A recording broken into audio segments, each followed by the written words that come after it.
On vit en société et notre existence passe par l'acceptation des autres avec leurs différences, ainsi que par l'appartenance à un groupe. C'est-à-dire qu'on a besoin d'être accepté tel que l'on est, recevoir et donner amour et tendresse, avoir des amis et un réseau de communication satisfaisant, mais surtout être reconnu comme ayant de la valeur. Ce sentiment d'être utile et d'avoir de la valeur est le point de départ de l'acceptation de soi et du développement de l'indépendance. Monsieur, dame, bonjour. Quand tout va bien, on est toujours encouragé, entouré et aimé, mais souvent par des personnes qui ne sont pas forcément authentiques. Quand tout va mal, on aura besoin de sa famille, ses amis et des spécialistes. Notre cas sera désespéré et aura besoin de n'importe quel rayon de soleil qui saura nous faire ressortir de notre désarroi.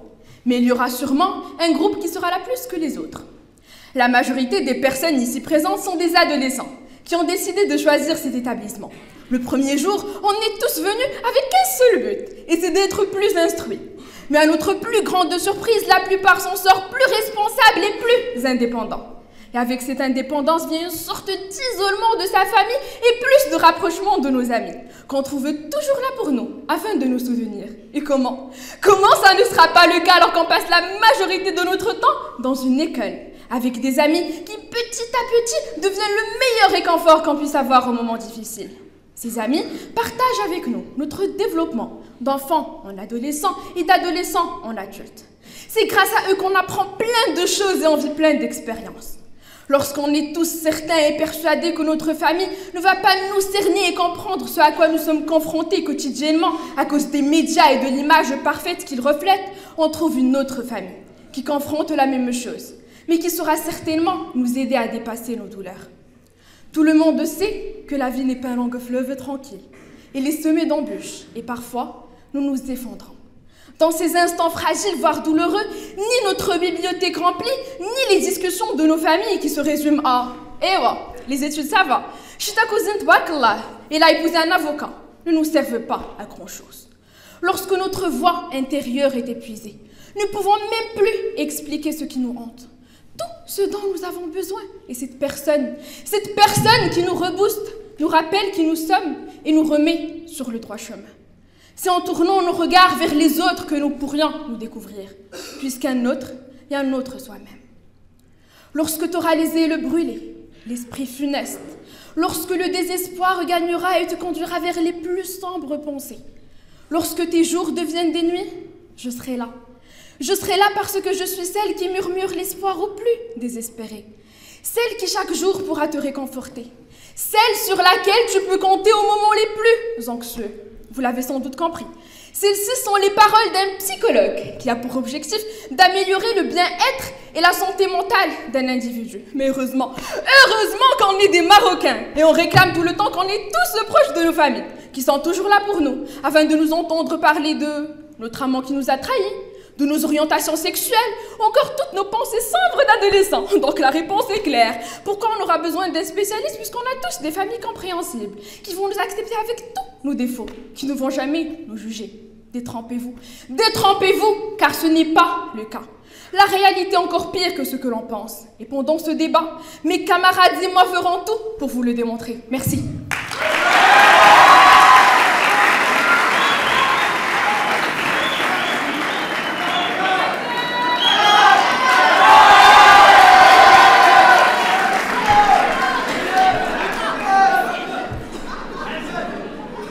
Monsieur le directeur, honorable jury, opposants et témoins, bonjour.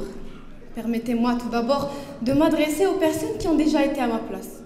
Vous allez certainement être d'accord avec moi, dès qu'on se tient derrière ce pupitre, on ressent une sorte d'assurance, comme si c'était un bouclier nous protégeant de tous nos malheurs. Que malgré nos absences ou nos multiples défaites vécues sur cette estrade, on a toujours le même ressenti, celui de la paix. Et c'est exactement le comportement qu'aura une famille et certainement pas un ami. Le sujet ci-dessus comporte un verbe qui saute aux yeux de la première lecture. Effectivement, je parle du verbe compter. Il veut tout simplement dire s'appuyer sur quelqu'un, avoir confiance en lui et surtout l'avoir à nos côtés dans les bons et principalement les mauvais moments de notre existence. Quand tout va bien, on peut compter sur les autres. Quand tout va mal, on ne peut compter que sur la famille. Cet admirable proverbe chinois nous fait réfléchir sur la signification exacte du tout va bien et du tout va mal. Personnellement, quand tout va bien, je vois autour de moi une maman en bonne santé, des frères épanouis qui éclatent de rire dans tous les coins de la maison et puis une satisfaction de soi-même, mais pas que. Quand on aime, on dit que tout va bien. Quand un bébé naît, on dit que tout va bien. Quand on achète une belle robe, on dit que tout va bien. Et c'est là que les autres apparaissent. Ils sont là en train de partager notre bonheur inconditionnel. Une simple transmission d'ondes positives qui fait surgir autour de nous des personnes multipliant notre bonheur, notre béatitude par 1000.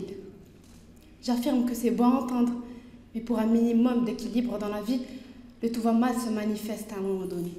Quand une personne décède, on dit que tout va mal. Quand un proche est malade, on dit que tout va mal. Et parfois même une simple chute pendant une séance de sport nous fait dire que tout va mal.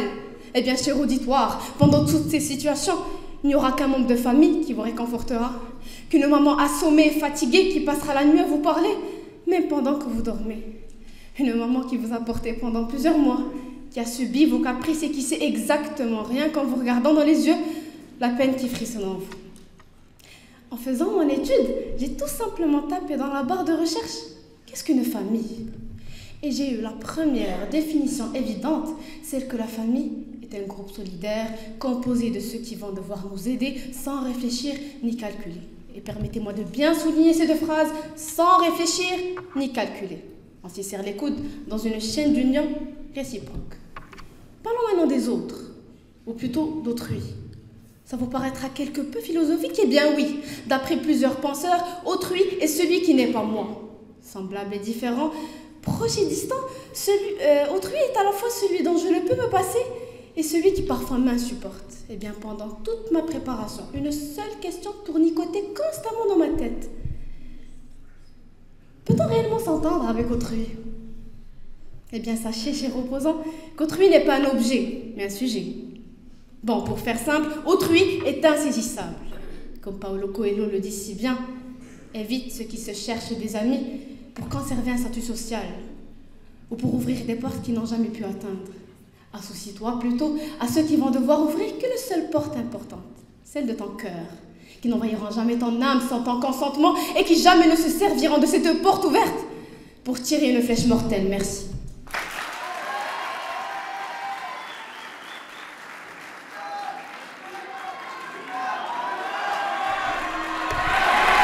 Chers opposants, votre problème c'est que vous dites que tout va bien. Mais est-ce que vous le ressentez vraiment?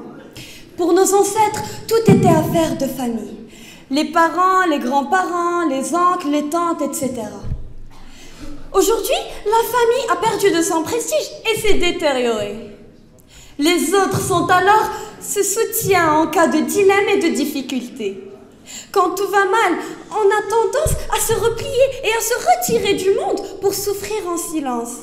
On se dit que les autres ne pourraient pas comprendre ou que ça les embêterait. C'est un leurre, car un vrai ami, par exemple, est là pour tendre la main. Car s'isoler et rester muet ne fait qu'empirer cette souffrance. Partager son mal-être, c'est déjà l'extérioriser et le rendre plus léger. Mesdames et messieurs, si mes mots ne sont pas suffisants, laissez-moi introduire un exemple. Michael Oher. Pour ceux qui ne l'ont pas reconnu, c'est l'histoire d'un adolescent de 17 ans qui a été abandonné par ses propres parents à l'âge de 8 ans. Jeté dehors, il recourut à son oncle qui lui ferma la porte au nez. Le pauvre enfant demanda alors asile à son grand frère qui, sans aucune surprise, refusa de l'abriter. Michael dormait alors devant une laverie pendant plusieurs jours, jusqu'à ce que, attention, une parfaite inconnue, une certaine Léane, eut de la compassion pour lui. La bonne femme lui a offert une chambre sous son propre toit, l'a nourrie, vêtue, scolarisée et payée, et a tout fait pour lui décrocher une bourse dans l'une des meilleures universités sportives en Amérique. Ce gars-là est aujourd'hui l'un des meilleurs footballeurs et les mieux payés dans l'histoire du football américain. Michael Oher n'est qu'un de plusieurs qui ont connu le succès et qui ont été sauvés par l'autre durant les pires moments de leur vie. C'est aussi le cas de 30 000 enfants qui ont été abandonnés par leurs parents et placés dans des orphelinats au Maroc. La famille délègue souvent sa responsabilité. Et c'est là où interviennent les spécialistes et les vrais amis.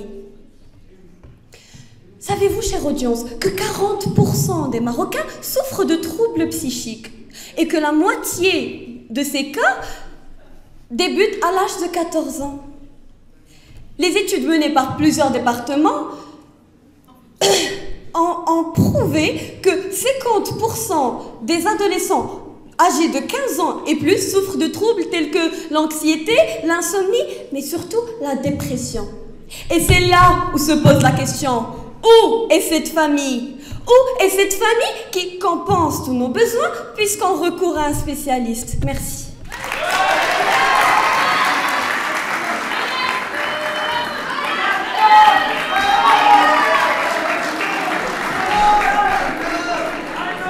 Bonjour à tous. Tout d'abord, vous avez dit que la famille a perdu son prestige. Eh bien, si la famille a perdu son prestige, c'est à cause d'une génération qui place ses amis avant sa famille. Les amis sont la famille qu'on ne choisit pas. On peut choisir ses amis, mais pas sa famille. Mais dites-moi, choisissez-vous vraiment vos amis? Comment les choisissez-vous? Ou encore, avez-vous un mode d'emploi? Malheureusement, ces questions demeurent rhétoriques, car ce ne sont que des prétextes typiques et complètement paradoxaux de cette même génération qui, comme j'ai dit, place ses amis avant sa famille.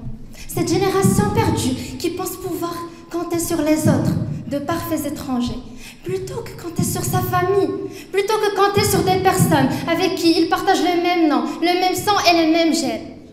Cette génération qui, suite à un sondage organisé lors de la Journée internationale de l'amitié, a déclaré, 92% ont déclaré qu'ils ne peuvent pas être heureux sans amis.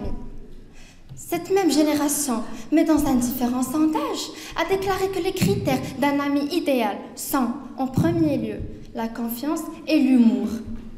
En revanche, et fâcheusement, le critère le plus ignoré avec le moins nombre de votes fut la disponibilité.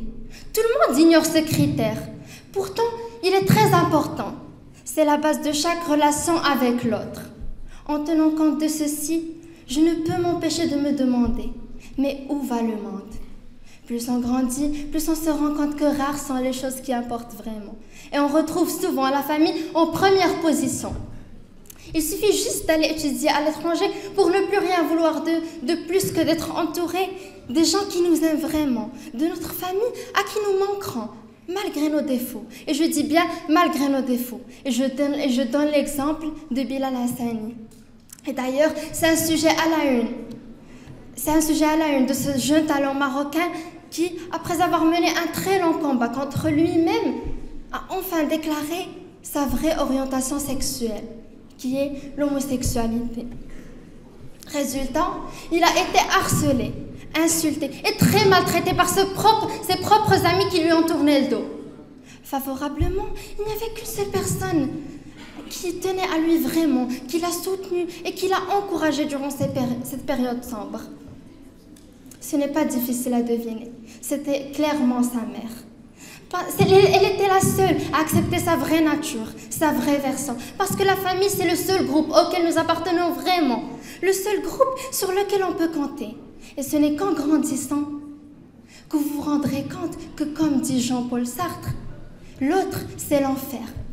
Ce n'est qu'en grandissant que vous vous rendrez compte qu'un voisin très serviable, un ami, un petit ami, un psychologue ou encore un meilleur ami, tout ça c'est éphémère. Grandissez s'il vous plaît et rendez-vous à l'évidence afin que vous ayez moins mal quand la vérité sera amère.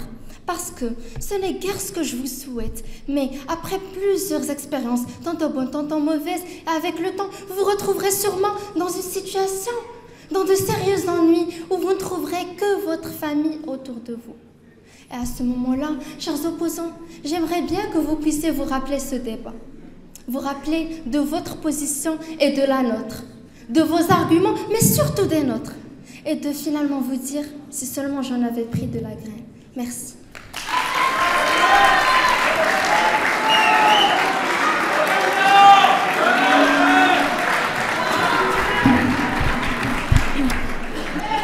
Chers opposants, premièrement, pour revenir à votre première intervention, l'autre ne devient un objet que lorsqu'on empêche de le considérer comme un sujet, c'est-à-dire que lorsqu'on empêche le fait de partager avec lui tous nos moments, etc. Mais de toute façon, vous aurez droit à cette leçon d'une façon plus détaillée l'année prochaine, donc ne brûlez pas les étapes. Et pour Jean-Paul Sartre, excusez-moi, pour Jean-Paul Sartre, c'est en fait, il a dit que l'autre c'est l'enfer, mais en fait c'est le grand maître de l'amitié parce qu'il a refusé de se marier à Simone de Beauvoir pour ne pas effectivement brûler cette amitié qui était entre eux. C'était très fort, il valorisait cette amitié plus qu'une relation de famille. Bon. Quand tout va bien, on peut compter sur les autres. Quand tout va mal, on ne peut compter que sur sa famille. Cher auditoire, une affirmation hypocrite et réductionniste d'une assertion dite moraliste, mais qui manque la qualité fondamentale de l'humain, qui n'est autre que son imperfection. Celle qui nous oblige, tous et sans exception, à créer plusieurs relations humaines où l'on cherche désespérément la complémentarité. Quand tout va bien pour nous comme pour eux, on se contente de partager nos moments de joie et d'euphorie. Car quand on peut marcher, on n'a pas à avoir des béquilles. Quand on est en bonne santé, on ne cherche pas de remède. Et quand on possède nos droits, on n'a pas besoin de les défendre. C'est en fait la nature qui fait que nous devenons indépendants au moment où on n'a pas besoin d'autrui. Or, c'est pendant les moments les plus durs que commence notre besoin l'un de l'autre. C'est pendant ces moments où notre imperfection surgit et où l'on reconnaît parmi les milliers de gens qui nous entourent les vrais amis. Au moment où nous nous y attendons le moins, une étincelle se produit, une connexion magique se crée. Quelque chose de spécial, d'important et de durable. Un espace libre, sans filtre ni arrière-pensée. Notre relation avec autrui est comme toute autre fonction dans ce monde. Qu'elle soit linéaire ou affine, croissante ou décroissante, le plus important, c'est qu'elle n'existe que lorsque son domaine de définition est vérifié par une certaine condition primordiale. Dans ce cas, cette condition est les moments de mal et de détresse qui déterminent notre réseau social, mettant nos vrais amis sur un piédestal. Vous allez me dire là, chers opposants, que la famille peut effectivement jouer ce rôle de réconfort. On ne le nie pas. Mais ce n'est pas toujours le cas, malheureusement. Comme Démétrio de Falero l'a si bien dit, un frère peut ne pas être un ami, mais un ami sera toujours un frère. Fin de citation. L'amitié est donc la famille que l'on choisit. Mesdames et messieurs, si vous suivez toujours mon raisonnement, la fonction dont j'ai parlé tout à l'heure ne peut pas avoir lieu sans un repère temporel, on est bien d'accord. Or, il me paraît que ce paramètre crucial n'est pas respecté par nos opposants. Ce proverbe chinois relève de plusieurs siècles avant Jésus-Christ. La Chine d'hier n'est pas celle d'aujourd'hui. Le monde d'autrefois n'est pas celui du présent. Et vous osez l'affirmer alors que les concepts sociaux ont totalement changé. Les sociétés modernes ont évolué lorsqu'elles se sont détachées du système familial ou tribal vers un système ouvert de métissage, où la figure de l'étranger est devenue moins menaçante. Ce passage du familial au social était un tournant vers la modernité et la sagesse. Par conséquent, le sage, le man et l'ascète est celui qui se procure un espace libre, loin de la vie encombrante de la famille, afin de s'identifier et de se reconnaître. C'est celui qui valorise la crucialité des choix dans ses relations sociales tant qu'il les assume. Les relations familiales sont importantes, on ne lit pas, chers opposants. Mais elles sont loyales, imposées et fatales, donc ne peuvent pas subvenir à nos besoins en cas de malaise, toujours. Et laissez-moi vous le démontrer encore plus. Dites-moi, chers camarades, combien d'entre vous adorent l'écriture plus que les relations mathématiques, se trouvent dans la poésie plus que dans la physique, ou aimeront bien chanter au lieu de gérer une entreprise? Mais voilà que vous vous trouviez enchaînés, enfermés, cloîtrés dans le désir de vos parents que vous soyez des médecins et des ingénieurs, piétinant votre propre désir de devenir ce que vous voulez. Cela pourra être bénéfique pour votre confort matériel plus tard, mais certainement nuisible pour votre bien-être durant tout le reste de votre vie. Attendez, cela ne vous rappelle pas quelque chose?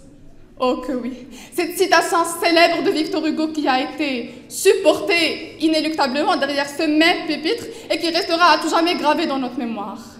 Mieux vaut une conscience tranquille qu'une destinée prospère. Mais malheureusement pour nos chers opposants, vous n'étiez pas là assis parmi cette noble assistance ce mardi pour savoir de quoi s'agit-il. En tout cas, il est temps d'attraper la roue du développement humain. d'abandonner pendant un moment la vision déshumanisante et perfectionniste que porte notre famille sur nous pendant notre malheur, afin que nous soyons nous-mêmes. Il est temps d'abandonner leur incompréhension des vrais besoins de notre génération. Écoutons notre propre voix et comptons sur des gens qui nous voient tels qu'on est. Merci.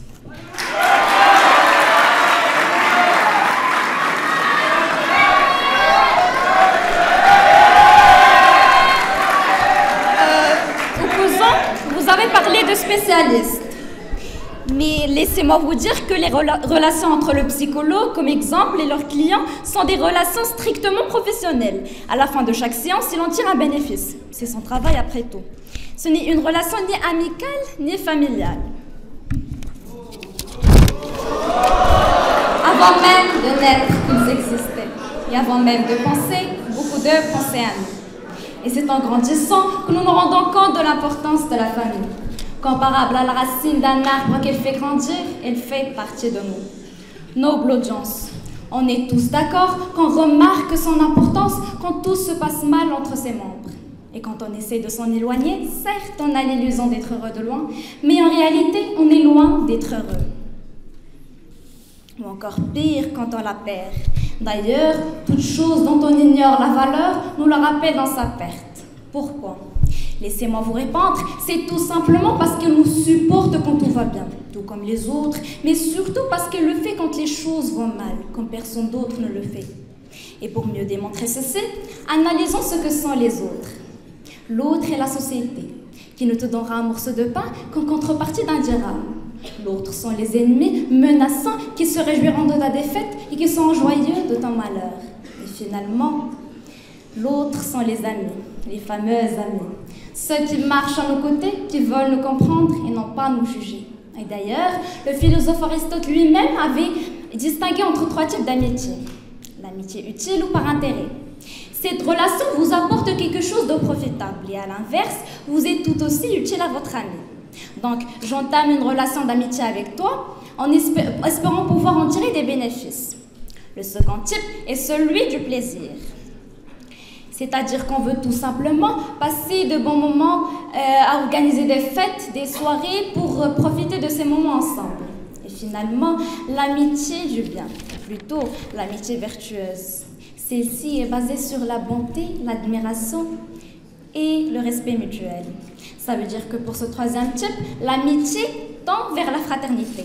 Mais sachez que la seule différence entre les deux est que l'amitié du point de vue d'Aristote ne signifie malheureusement pas le sacrifice de soi pour les autres, ni celle de prendre soin des autres au détriment de la protection de soi. Contrairement à nos frères et sœurs, qui eux seront toujours là, présents, prêts à se dévouer corps et âme pour notre bien, quand tout est blanc et quand tout est noir.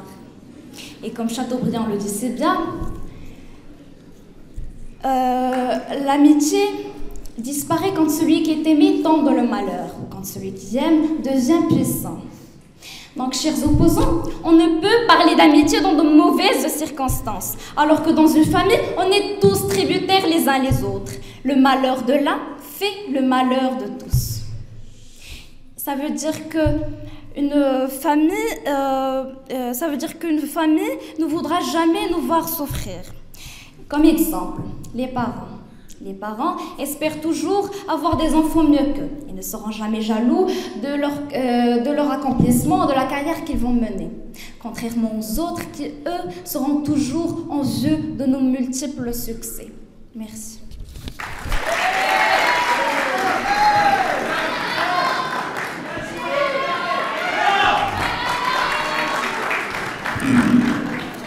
Chers opposants, vous avez cité que les amis, l'autre... Je pense que vous n'avez pas tellement saisi la définition de l'autre parce que les amis, ça fait partie de l'autre. Vous avez effectivement dit que nous ne pouvons pas choisir sa famille. Certes, c'est vrai. Mais pour ses amis, le choix revient à nous, car nous avons ce discernement de ce qui est bon ou mauvais pour nous. Vous allez aussi nous avancer que la famille est beaucoup plus durable que l'amitié et que cette dernière s'arrêtera certainement un jour. Mais je ne vois pas vraiment pourquoi vous avez cette vision assez négative de l'amitié. On a tous eu des amis qui nous ont trahis ou qui ont parlé mal de nous dans notre dos. Mais je ne vois pas vraiment la différence entre cela et les malines amantes qui nous trahissent aussi de temps en temps. Oui, les amandes. Elles nous laissent ce goût amer pour quelques instants et afin de s'en débarrasser, on mange quelque chose de délicieux, comme du chocolat, du sucre ou quelque chose d'autre dont le goût nous est familier. Et à ce moment-là, on se sent beaucoup mieux. Quelques jours après, certains de nous oseront regoûter à ces amandes. Mais à ce moment-là, le goût est bien meilleur et on en mange autant qu'on le veuille. Chers opposants, après cet exemple que je viens de donner, je pense que vous l'avez saisi. Votre opinion sur l'amitié n'est qu'un résultat d'une mauvaise expérience. Et comme on le sait tous, la règle ne fait pas la loi. We will rock you. Chère audience, cela me réchauffe le cœur que vous connaissez cette chanson. Parce qu'aujourd'hui, je vais vous parler du seul et unique Freddie Mercury. Queen, ce fameux groupe de rock britannique qui a fait plein de succès dans le monde entier et dont Freddie est le chanteur principal. Il fit un jour la rencontre d'une jeune femme, Mary-Austin, et ils sont immédiatement tombés amoureux l'un de l'autre. Quelques moments après, 4 ans plus précisément, Freddie lui propose de lier à tout jamais leur destin. Mary répondit « Oui, je le veux ». Quelques temps après, Freddie fait des révélations sur sa sexualité comme étant bi. Mais Marie assuma qu'il était gay à cause du manque de conscience à propos du sujet en ce temps-là. Leur histoire d'amour s'arrête ici. Mais attention, chère audience, la fusion du duo, elle se poursuit. Après 6 ans d'amitié, Marie demeure aux côtés de Freddie comme conseillère et comme secrétaire personnelle. Elle lui inspire le titre Love of My Life et l'aide à lutter contre ses addictions. La seule amie que j'ai est Marie, et je ne veux personne d'autre. Pour moi, elle était ma concubine. Pour moi, c'était un mariage. Nous croyons l'un ou l'autre, c'est assez pour moi. Marie ne quitta jamais les côtés de Freddie. Lorsqu'il apprend qu'il était atteint de sida, elle était là pour lui. Et il resta jusqu'à son décès en 1991, lui laissant la moitié de son héritage. Chère audience, ne trouvez-vous pas cela si magique et si merveilleux d'avoir un ami qui nous comprenne mieux que notre famille, qui nous aime et qui est prêt à tout pour nous? Cette personne sur laquelle on peut toujours compter, cette personne qui est prête à tout pour nous, cette personne avec laquelle un seul coup de fil peut tout changer, même quand tout va mal. Oui, cette personne à laquelle vous pensez tous maintenant et que vous décrirez comme votre seul et unique vrai ami. Prenez soin d'elle et chérissez-la autant que vous le pourrez. Merci.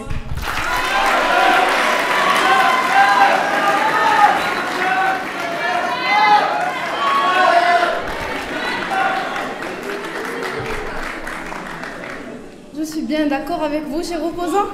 Vous n'avez parlé que d'un seul type d'amitié. Il y a sûrement un type d'amitié qui s'appelle de l'amitié virtuelle. Vous l'avez certainement oublié. Cette amitié qui, d'après tous les penseurs du monde, ils ont bien dit que les causes de cette amitié est la timidité, le manque de confiance en soi, le décalage culturel ou tout simplement le manque de possibilités matérielles d'entretenir un contact sont les causes principales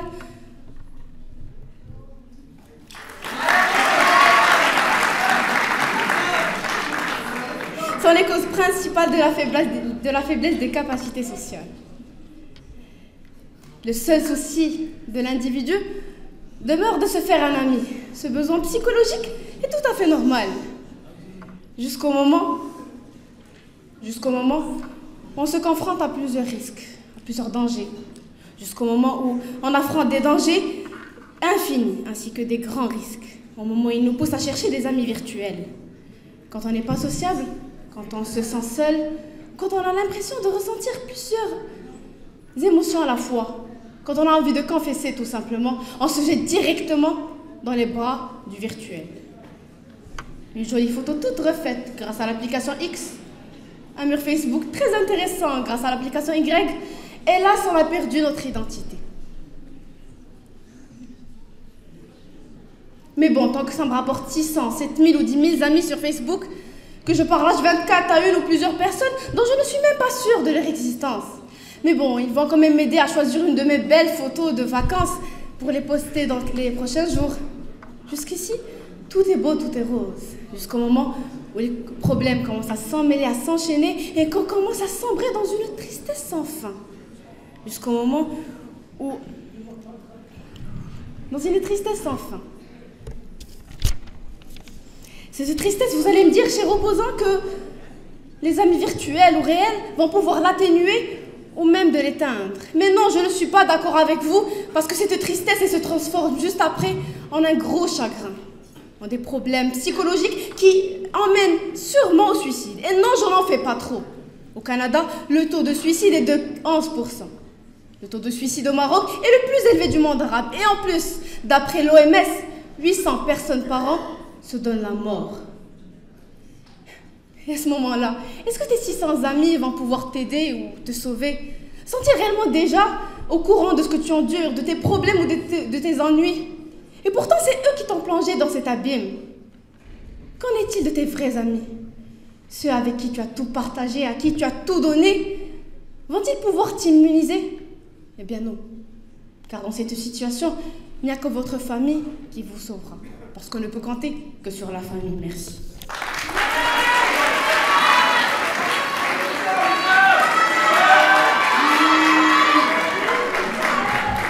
Chers opposants, de 1, les connaissances virtuelles ne sont pas de vraies amitiés et ne sont surtout pas l'amitié que nous défendons. De 2, les autres ne sont pas que des amis. Les autres sont des amis, des connaissances, des camarades, des voisins et aussi des spécialistes et des experts. Parce qu'ils sont là pour nous. Chers opposants, tout au long de ce débat, mes amis et moi avons essayé de vous éclairer le chemin de la vérité, de vous dévoiler la vraie face du monde et surtout de vous sortir de cette bulle d'hypocrisie et de vulnérabilité. Quand tout va bien, on est entouré par plusieurs personnes, des amis, des camarades, des connaissances, etc., qui ne sont pas forcément fiables ou dignes de notre confiance. Quand tout va mal, c'est là où on recourt aux vrais amis et aux spécialistes. Le malheur est cette épreuve qui nous durcit et nous renforce en filtrant les relations sociales. Le malheur est ce trou obscur où l'on se retrouve. Et là, les amis sont cette lumière, cette lueur d'espoir que l'on aperçoit d'en haut. Contrairement à ce que vous insinuez, chers opposants, nous ne nions pas le rôle de la famille. Au contraire, si tu trouves ton meilleur ami dans ta famille, que demande le peuple? Vous êtes béni. Mais ce n'est pas toujours le cas.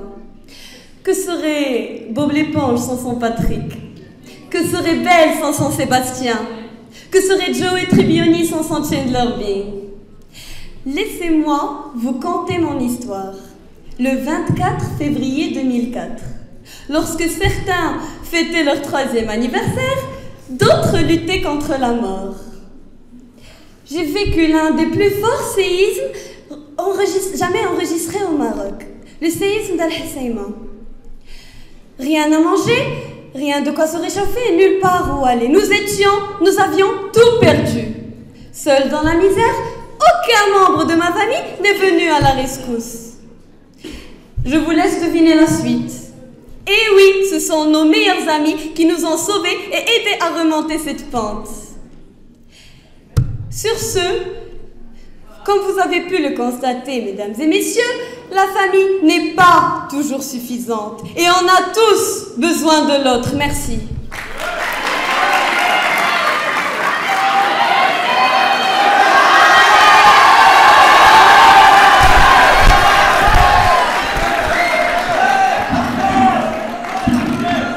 Bonjour à tous. Bonjour à tous. De 1, opposant, vous montrez votre immaturité en nous prenant de loin, de haut. Vos arguments sont basés sur des exceptions. Certes, vous avez raison, mais ce sont que des exceptions. User de vos camarades et avoir des sommes d'argent sans aucun succès ne vaut plus que le bonheur avec votre famille. Oui, l'amitié fait partie de notre vie. Elle naît, elle grandit et elle meurt au fur et à mesure que l'on mûrit et que l'on change. Mais vous savez, quand on a raison, il y a toujours quelqu'un pour vous contredire. Et ce quelqu'un, vous pouvez l'appeler le grognon. Savez-vous déjà qu'est-ce que c'est un grognon? Le grognon, c'est celui qui va venir en embuscade quand vous êtes content. C'est celui qui raconte de l'agonie au mariage. C'est celui qui prédit la tôle aux enfants qui fauchent des bonbons. C'est celui qui parle de formules quand vous parlez d'amour. C'est vous le grognon. plaît. Lequel d'entre vous osera dire qu'il n'a jamais eu un meilleur ami dans sa vie? Un meilleur ami qu'on a perdu à cause d'une simple erreur. Un meilleur ami qui n'en est plus un aujourd'hui. Un meilleur ami perdu à jamais. Et là, je m'adresse aux personnes ayant au minimum une trentaine d'années. Je m'adresse aux personnes ayant assez d'expérience pour montrer que l'amitié ne dure jamais et qu'à part la famille, tout est illusoire. Je m'adresse aux personnes qui ont le devoir de montrer avec moi, qui ont le devoir de montrer avec moi qui ont le devoir de montrer avec moi que le plaisir change au gré des circonstances et de la maturité de chacun, que l'amitié est accidentelle, comme elle est accidentelle sa cause, et qu'elle peut se dénouer, qu'elle peut se nouer et se dénouer à tout moment. Audience, il faut bien l'accepter. On ne peut compter que sur sa famille. Oui, que sur sa famille. Car c'est sous l'étendard de la famille que nous acquérons une richesse immense. Une richesse qui se transforme par les outils qui nous permettent d'affronter les hauts et les bas. Qui nous permettent d'affronter les moments les plus difficiles. Je le sais, il n'est rien qui ait un goût plus amer que la vérité. Mais la société et l'amitié de la plupart des hommes n'est qu'un commerce qui ne dure qu'autant que le besoin. Contrairement au sentiment de la maman, cet être qui a un amour éternel et où le cœur est un abîme au fond duquel se trouve toujours un pardon. Jules César avait dit « L'expérience, voilà maître en toutes choses ». Et là, le maître est à mes côtés, car il y aura assez de personnes âgées pour vous montrer que ce monde n'est basé que par intérêt et d'hypocrisie. Et que nul ne vous sera serviable que votre père et votre mère. La Rochefoucauld avait bien compris cela dès le XVIIe siècle. Et il a défini l'amitié comme une notion d'amour propre. Amour de soi-même et de toute chose pour soi. Comprenez bien que nous ne donnons pas pour le bien que nous leur voulons faire, mais pour celui que nous voulons recevoir. Si on a beaucoup d'amis, il y en a peu sur qui on puisse compter. Cette citation de Plaute m'a fait comprendre que oui, il y a des exceptions, il peut y avoir de belles amitiés. Mais Mais cela ne reste qu'exception, et comme on le dit souvent, l'exception ne fait pas la règle. Et là, il y a d'autant d'exemples véridiques qui vont vous montrer que notre position ne peut être que juste. Parlons de Stallone, ce réalisateur, acteur, producteur, qui fut SDF et n'avait l'aide de personne. Mais quand il fut une star hollywoodienne, tout le monde lui courut après, mais quelle ironie! Parlons aussi des hommes d'État, de l'État qui nous a trahis, qui a trahi son peuple, des hommes d'État qui ont trahi notre confiance et qui ont déposé des fortunes et des fortunes dans d'autres pays pour éviter les fiscalités. Ces autres qui nous ont trahis, ces autres qui nous ont trahis et qui s'ils étaient bons, ils n'auraient pas trahi Jésus-Christ. Oui, Jésus-Christ fut trahi, l'un des prophètes.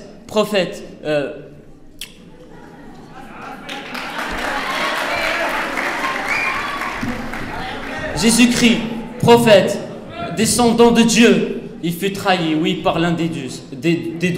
Judas trahit Jésus-Christ. Et il avait dit à l'un des prêtres, « Que voulez-vous me donner si je vous le livre ?» Ils lui remirent 30 pièces d'argent. Comment l'homme peut-il être si corrompu et traître pour une si misérable somme?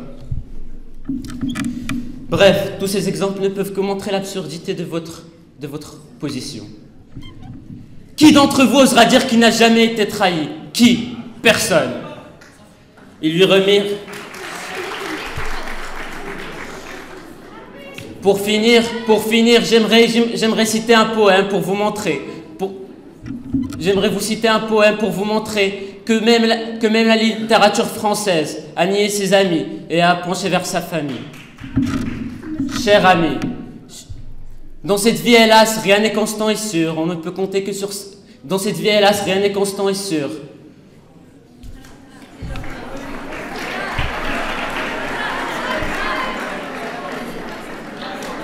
Dans cette vie, hélas, rien n'est constant et sûr. On ne peut compter que sur sa famille, son père et sa mère, ses enfants, et Dieu par-dessus tout. Quant à ces autres biens qu'on estime si précieux, s'entraider, se chérir, croire en des yeux fidèles, voir en des amis des yeux briller d'étincelles. Ce sont de faux semblants auxquels je n'ai plus foi. La vie est une foule où chacun tire pour soi. Ce passage montre qu'avoir une belle amitié et compter sur l'autre paraît bien un idéal, ce vers quoi nous voudrions tendre, mais que nous parvenons pas à atteindre. Comment dans le monde dans lequel nous vivons, pouvons-nous encore être sensibles à la formule d'Épicure, du pain, de l'eau et de l'amitié? À bon entendeur, salut!